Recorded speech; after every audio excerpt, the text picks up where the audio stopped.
Hello everyone, welcome to our translation class. আজকে আমরা পার্সেপ্টিভ দ্বিতীয় পার্ট নিয়ে হাজির হয়েছি। পার্সেপ্টিভ দ্বিতীয় পার্টে আমি আপনাদের বলছিলাম যে নাউন নিয়ে আলোচনা করছি। আজকে নাউনের পার্ট সম্পর্কে আলোচনা করবো। নাউন কাকে বলে আমরা এর আগে কিছু আলোচনা করেছি। যেসব আপনি নাম বোঝা তাকে নাউন বলা হয়।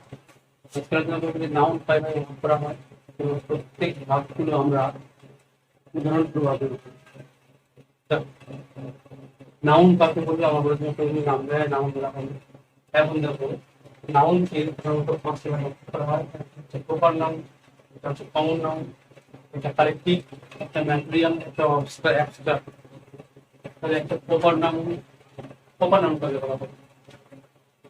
না, প্রপার নাউন কাকে বলা হয়? না, একমাত্র একটাই নাম দেওয়া হবে, যেটা পৃথিবীতে একটাই মাত্র আছে।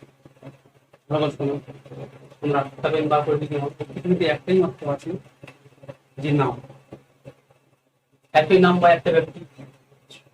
একটা নামের ব্যক্তি, একটা নাম রাহুল অনেকগুলো হতে পারে, কিন্তু রাহুল নামের ব্যক্তি অনেকগুলো হতে পারে, কিন্তু আমি যে রাহুলের কথা বলছি সে রাহুল কিন্তু একটাই আছে। তাই রাহুলটা কিন্তু প্রপার নাম। রবীন্দ্রনাথ ঠাকুর, এখন রবীন্দ্রনাথ মারা গেছে, কিন্তু রবীন্দ্রনাথ ঠাকুর অনেক রবীন্দ্রনাথ এখন নাম আছে। তাই রবীন্দ্রনাথ যেটা নাম হচ্ছে যাকে আমরা বলি, তাই সে রবীন্দ্রনাথকে বলা হয় প্রপার নাম। তাই একটাই নাম হয়ে যাবে যখন, তখন তাকে বলা হবে প্রপার নাম। বুঝে গেল? মানে কি, যে কোনো নাম যখন কিন্তু একটাই, তখন তাকে বলা হয় প্রপার নাম। সুভাষচন্দ্র বোস, এগুলো কি নাম হচ্ছে প্রপার নাম। তাহলে যেমন এই বলছি কি না, রাম, রাম হচ্ছে কি, রাম হচ্ছে প্রপার নাম। বুঝে গেল? পাশাপাশি আমরা নাউন প্রপার নাউন সম্পর্কে চেষ্টা করলাম। যেমন রামই দেখবো বয়, তাহলে এই নামটা হচ্ছে কি নাম প্রপার নাম। বুঝে গেল?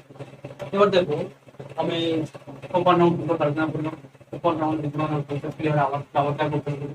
আমি কি বললাম না, প্রপার নাউনটা যখন না যে কোনো নাম, একটাই নাম যেটা একটাই মাত্র হবে, তখন তাকে বলা হবে প্রপার নাউন। তারপরে আমি বলছি যে common noun, collective, material, abstract, যখন আলোচনা করবো আমি, তারপর তোমাদের কনসেপ্টটা ক্লিয়ার হয়ে যাবে। কমন নাউনটা বলা কমন, কমন কথা মানে কি যোগ করতে হবে, যোগ আছে কমন, ঠিক আছে? কমন নাউনটা বলা হবে এই সেন্টেন্সটা আমি বলি যে কমন বলা হবে রামি যে গুড বয়। দেখো এই যে বয়টা বলছে, বয়টা খুব ভালো কিন্তু বলছে, তাই ভালো খুবই কমন। বয় মানে একটা ভালো, কিন্তু বালক কিন্তু একটা বালক তো বড়, ঠিক আছে? এবং যে রাম হচ্ছে একটা বালকের মধ্যে পড়ে।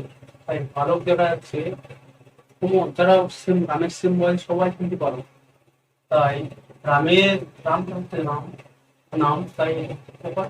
এবং রাম কোন বলছে না বালক, এই বালকটা ওটা চাকরি করতে পারছে, বালক চাকরি করতে পারছে, তখন তাই কমন নামটা কমন নাম হচ্ছে এটাই, যে বয়টা হচ্ছে কমন।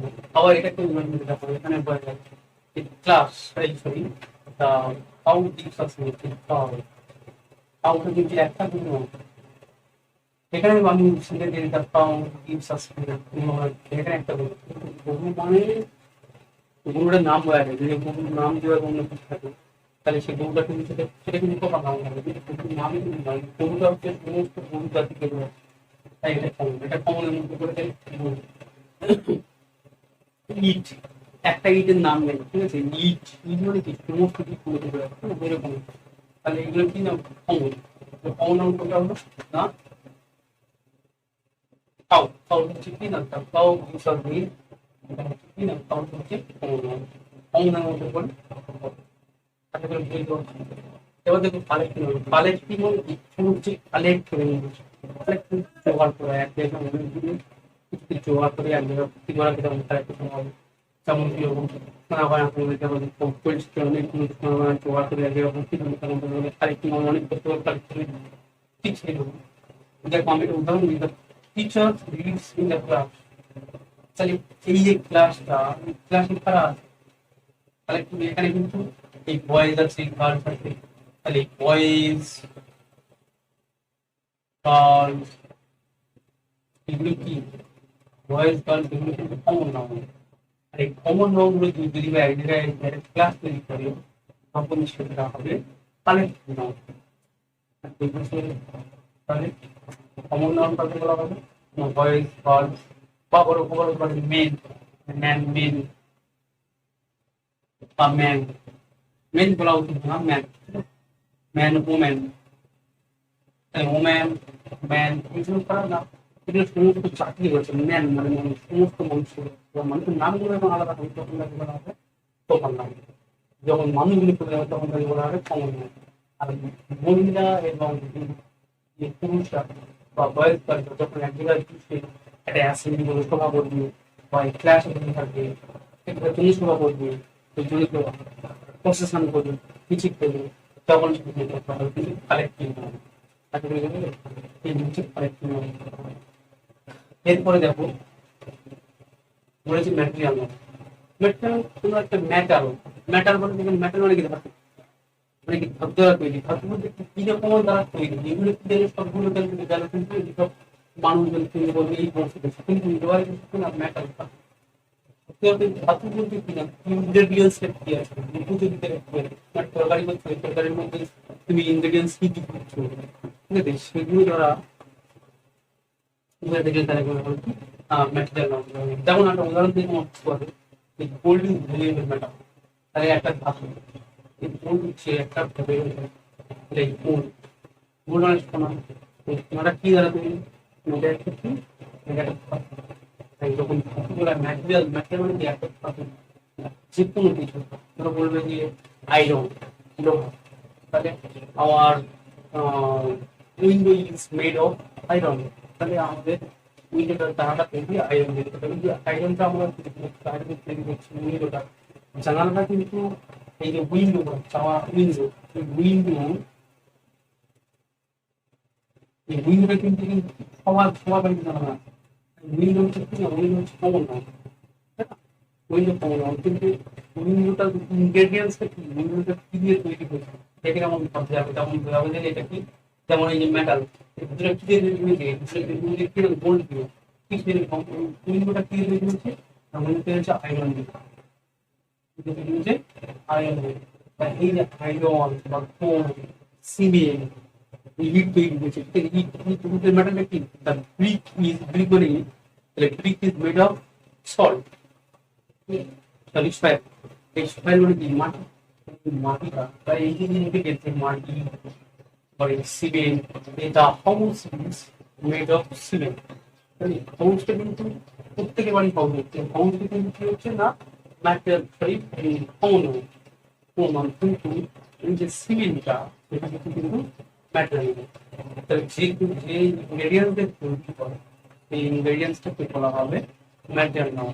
হ্যাঁ, আমার যদি বলা যায় মানুষটা কি হবে, তাহলে মানুষ তাহলে মাংস তৈরি করে, the man is made of muscle or meat, তাহলে এইগুলো তৈরি হবে, তার সেই মাসল বা মিট সেটাকে বলা হবে ম্যাটেরিয়াল নাম।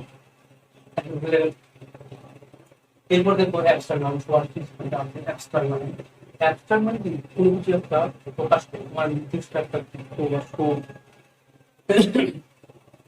মানে কি তোমার একটা মানে কি প্রশ্নটা প্রকাশ করে, তেমন একটা উদাহরণ যে স্টেট করেছি যে প্রত্যেক একটা মূল্যবান একটা ব্যাপার, অনেস্টি, অনেস্টি মানে সৎ, তুমি সত্য চলতে সততা, তাই তোমার যে গুণ বোঝাবে এটা হচ্ছে অ্যাবস্ট্রাক্ট, তোমার মধ্যে একটা বিশেষত্ব বোঝাবে যে সে গরিব হতে পারে কিন্তু সৎ, তাহলে কি হবে, in spite of poorness he was honest, it was an honest man, এই অনেস্ট, এই অনেস্ট যখন ইউজ করা হবে বা সে লোক গ্রিডি, সেটা অনেকে যে কোনো মানুষের খুন বোঝাবে, সে লোক হতে পারে, সে চোর হতে পারে, দেখা হতে পারে, তার যেমন খুনটা তুলে দেওয়া হবে, এই অনেস্টি থেকে আমাদেরকে সেবা করা দরকার, always valuable, not this rich, যে প্রবলেম মূল্যদের উপর এটি এই সমস্ত জিনিসপত্র ইউজ করা হবে, তখন তাকে বলা হবে অ্যাবস্ট্রাক্ট নাউন। আশা করি বুঝে গেল।